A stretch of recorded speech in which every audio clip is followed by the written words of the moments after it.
The second portion of May EMT Con-Ed is going to be focused on documentation. Many of you may be familiar with this PowerPoint or a version of this PowerPoint that was completed in November. However, we are still currently seeing errors in report writing, either wrong information, lack of information, or the information placed into Firehouse in the incorrect spot or place. So let's get started on the documentation section. The responsibility of documentation falls on the officer. This may be the officer assigned to that unit, or it could be somebody that is moved up in that position for that shift. Whoever is in charge on that truck when this call takes place is responsible for completing this documentation. Remember that public safety environment has changed and that we are at much greater scrutiny of our services. This does require us to complete a high level of documentation. It's important that accurate and complete documentation is done. Proper documentation is an essential job function. It's a part of our patient care. It reflects the quality of our service that we provide. Poor documentation is a reflection on the report writer. Just remember that if you did it, then document it. If you did not do it, then don't say that you did. This also means that if you did not do an intervention for some reason, it also needs to be documented why you did not do that.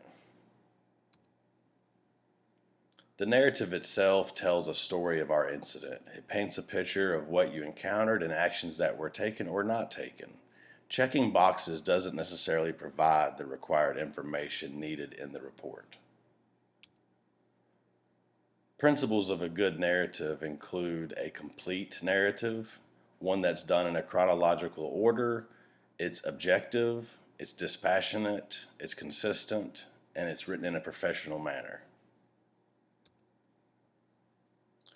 There are two methods that we suggest for narrative writing. First is the SOAP method, second is the chart method. The SOAP method has been around for quite a long time. There have been additions to this method. You will see that in the green highlighted boxes. Now we refer to it as the de-soapier, if you'd like to use that terminology. And just make sure that we are getting all the information needed in the report. The D is for dispatch. It's all of our dispatch information received at the time of dispatch or any pertinent notes that were added. The S is subjective. It's why the patient or caller called 911, what the primary complaint is upon arrival, patient history of present illness. Any info the patient gives you is subjective. O is for the objective portion of the narrative. This is going to be your primary assessment and findings, your responses to interventions, the observations from the scene, including patient disposition upon your arrival, observations of the scene and surroundings. A is for the assessment. It contains your suspected problem of current event. The assessment can be lumped in with the objective section, and this is findings of your initial assessment. P is the plan of action regarding the patient treatment. What interventions you're taking, what medications that you are going to be administering. The I is for the interventions as well, what you did to achieve the desired outcome, also covered in the plan section, medications that were given or not given and why. Was it indicated? Was it contraindicated? Had the patient already taken medication prior to arrival? All of these things should be notated. Your narrative should match what your assessments and treatments tab reflect. It does not necessarily mean that you have to put all of the information from your assessments and treatments tab in the narrative. However, when you reference it, it should match up with those tabs. We're still seeing that oxygen is not being put in as a medication. It needs to be listed on the medications tab with the route and the liters per minute administered. It's important that knowing your medications, what the indications and dosages are, and make sure that we're reflecting the proper medications and dosages. E is for the evaluation step in this. It's the analysis of the effectiveness of your interventions, how the patient responded to the interventions. Did that patient disposition improve, remain the same, or worsen after your intervention? When Guilford County EMS arrived and you transferred care, what was the status of that patient? R is for revisions. This is an area that's provided to you to add anything that was not listed previously. Did you stick to the plan? Did you have to change your method or your medication dosaging? Why did the plan change is where you need to be putting in this area. The next method is the chart method, and again you'll see that there were a couple of blocks added highlighted in blue. The dispatch information, just like in the SOAP method, and the E is the exceptions. The D, of course, is for dispatch. Again, just like the other method, we want to make sure that any pertinent information received through communications at the time of dispatch or added notes. We want to include the call nature and any information received while en route. Things change as call takers receive more information. So if the nature code that you were dispatched on does not reflect what you find upon arrival, this is where you would want to make sure that these things are notated. C for chief complaint. Why did the patient call or caller call 911? What is the problem or perceived call? You may receive some information from dispatch. You may not get any information at all until you make contact. H is for history of the present illness, any other past medical history. In this section, you may as well see OPQRST or sample information. Just remember that if you have an unconscious or incompetent or unwilling patient, it might require you to begin from when you made contact or when patient was found. A is for assessment. This is what you found. The scene itself, what did you observe upon arrival? Where was the patient located? What was their position, level of consciousness? Any type of physical assessment findings, positive and negative pertinence, right? So this is again where we look at, was it indicated, not indicated, anything that made us decide to do an intervention or not to make an intervention. What kind of a problem is suspected or general impression. R is for treatments. It goes with the information provided in the assessment section. This is the medications given and responses to those medications. Actions taken or not taken, why or why not. Can't specify enough if medications are given or withheld. This needs adequate documentation. If it's in our protocol to give a medication and we did not do that, we should have something that says this is why we didn't do it.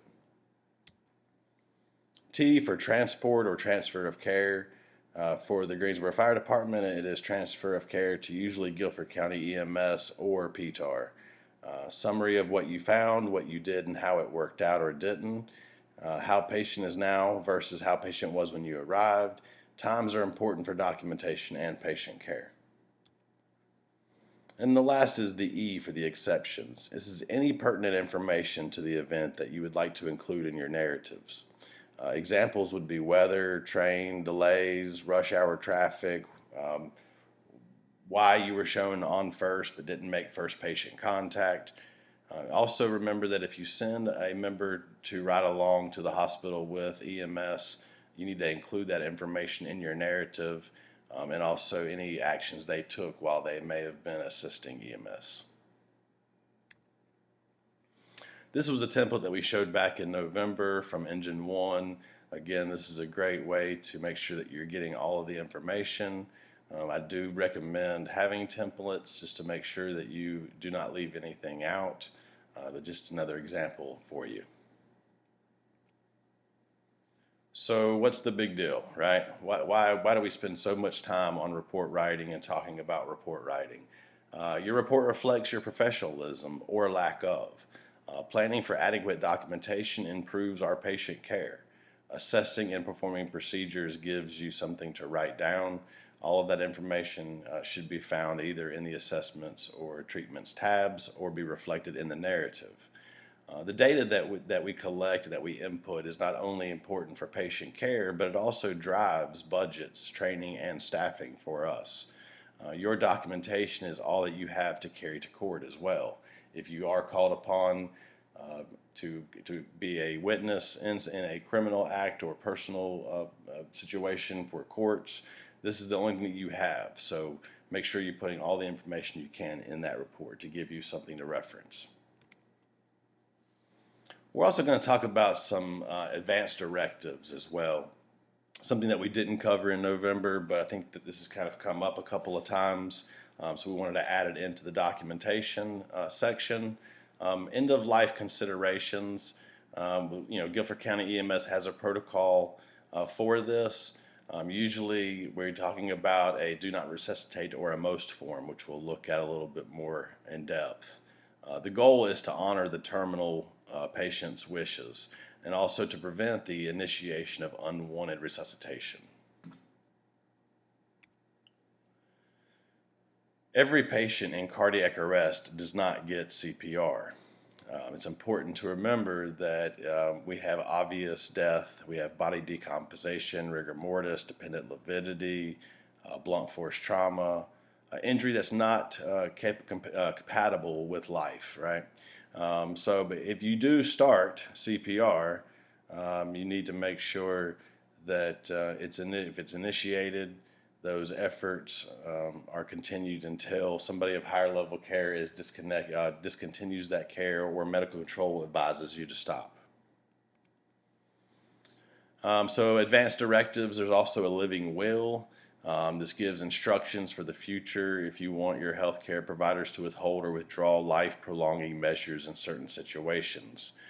It's usually designed for in-facility use, but it can be honored in the field and with approval of medical control as well. Here is an example of a most form. The most form is the medical orders for scope of treatment. This addresses withholding CPR. It also allows seriously ill patients to outline more comprehensive choices about end-of-life care. It includes preferences regarding CPR, antibiotics, and artificial nutrition and hydration. So that's something that you may see in somebody that has not been responding to medical care. They may be on life support or may have feeding tubes. This allows them to address those issues and whether they wish to have them or not.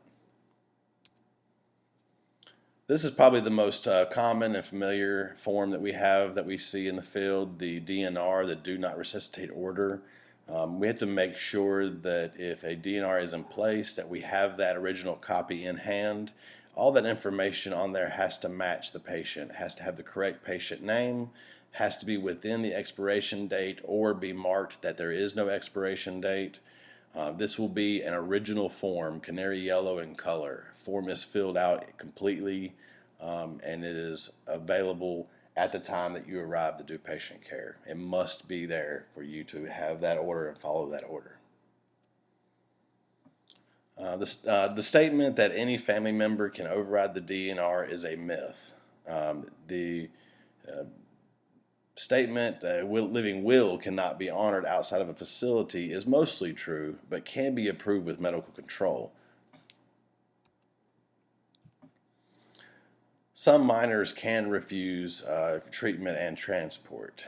There are certain categories that a minor may meet the criteria, whether it be through emancipation, through court judicial decree of emancipation, as well as application of common law. So some things to look at there. Realize that any juvenile who is 16 years of age or older can go to the courts and request a emancipation decree. There are some criteria there that have to be met. Once that person is emancipated, that petitioner has the same right to make contracts and conveyances, to sue and to be sued, and to transact business as if the petitioner was an adult. So if you have a minor that has emancipation, they would be treated just as an adult patient would be. Also, application of common law, you find that a married juvenile is emancipated by this article. So if they are under the age of 18 and are married, they are to be treated with the same as an adult over 18. If you have any questions concerning any of this information that I put out there, please contact Captain McCoy. One other thing that we would like to spend just a few seconds on is remember that patient narratives, where they belong. They do not belong in the incident narrative. They do not belong in the unit narrative. Anytime that you are making contact and doing an intervention, even if you are not first on scene, you must generate a patient care narrative under the EMS reporting.